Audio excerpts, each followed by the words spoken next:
কল্পনা নয়, সত্যিই বেঁচে আছে অঞ্জন দত্তের বেলা বোস। রইল তার পরিচয়। আজও বেঁচে আছে অঞ্জন দত্তের বেলা বোস। 244139 বেলা বোস আসলে কে? ফোনের ওপার থেকে এক পুরুষের আকুল আরতি, কিন্তু অন্যদিকে সব চুপ। এক বেকার ছেলেকে গ্রহণ করতে চিরকালই অস্বীকার করে মেয়েরা। কখনো ভেবে দেখে না সে চাকরিবিহীন যুবকটির মনের অবস্থা কেমন হবে। সেদিনও হয়তো এমনই কিছু ঘটেছিল। বেলা বোস, তুমি শুনতে কি পাচ্ছ? খুব জরুরি দরকার নিয়ে সেদিন সেই যুবকটি ফোন করেছিল, কিন্তু উল্টো দিক থেকে কোনো জবাব আসেনি। কিন্তু টেলিফোনের ওপারে অঞ্জন দত্তের বেলা বোস কি সত্যিই ছিলেন? বেলা বোস কে?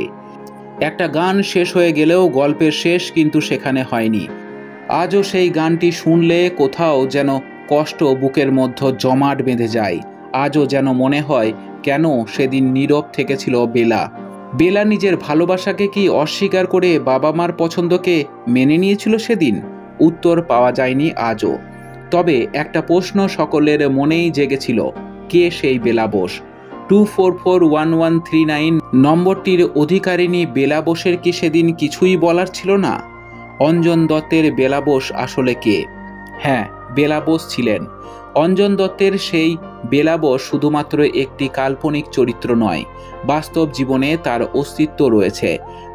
৬০-এর দশকের হিন্দি সিনেমা যারা দেখেছেন তারা জানবেন, একজন অসামান্য নৃত্যশিল্পী ছিলেন এই বেলা বোস। বহু হিন্দি সিনেমায় সোলো ড্যান্সার হিসেবে কাজ করেছেন তিনি। কলকাতা শহরের একটি মধ্যবিত্ত পরিবারে জন্মগ্রহণ করে হিন্দি সিনেমায় অভিনয় করার সেই যাত্রাটা খুব সহজ ছিল না বেলার। 1941 সাল, সেই সময় বলিউডে অভিনয় করার কথা ভাবাই যেত না। তার উপর যদি কেউ মধ্যবিত্ত পরিবারের মানুষ হন, তাহলে তো চিন্তাই করা যেত না অভিনয় জগতে কাজ করার কথা।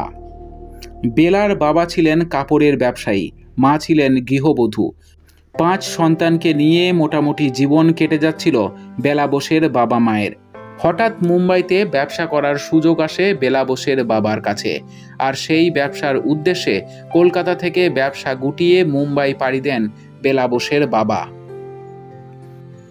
মুম্বাইয়ে ব্যবসা শুরু করার পর কিছুটা সচ্ছল অবস্থায় এলো পরিবারে, আর সেই সময়ে বেলাকে নাচের স্কুলে ভর্তি করালেন বাবা। বেলা যে নাচের স্কুলে ভর্তি হলো, সেখানে কোনো পারিশ্রমিক নেওয়া হতো না, বদলে ছাত্রছাত্রীদের বাইরে নাচের গানের অনুষ্ঠান করতে নিয়ে যাওয়া হতো। অন্যান্যদের মতো বেলাও ছোটোখাটো প্রোগ্রাম করতে শুরু করে। ধীরে ধীরে বলিউডের নামিদামি ব্যক্তিত্বদের সঙ্গে আলাপ হচ্ছিল বেলার। দীর্ঘ লড়াইয়ের পর সোলো ড্যান্সার হিসাবে কাজ করতে শুরু করেন বেলা। একদিন পেয়ে গেলেন নায়িকার চরিত্র। নাগিন অর সাপেরা সিনেমায় নায়িকার চরিত্রে অভিনয় করে সকলকে যোগ্য জবাব দিলেন তিনি। কাজ করতে করতেই একদিন আলাপ হয়ে গেল পরিচালক এবং লেখক আশিস সেনগুপ্তর সঙ্গে। আশিসকে বিয়ে করার পর বলিউডে আর ফিরে আসেননি বেলা। আজ মেয়ে মঞ্জুরি একজন ডাক্তার এবং ছেলে অভিজিৎ একটি বহুজাতিক সংস্থার উচ্চ পদের কর্মরত। আর বেলা, তিনি এখন স্বামী বিরহে কষ্ট মনে চেপে হাসি মুখে সংসারের হাল ধরে আছেন। আমাদের ভিডিও ভালো লাগলে অবশ্যই চ্যানেলটিকে সাবস্ক্রাইব করবেন, লাইক, শেয়ার এবং কমেন্ট করতে ভুলবেন না।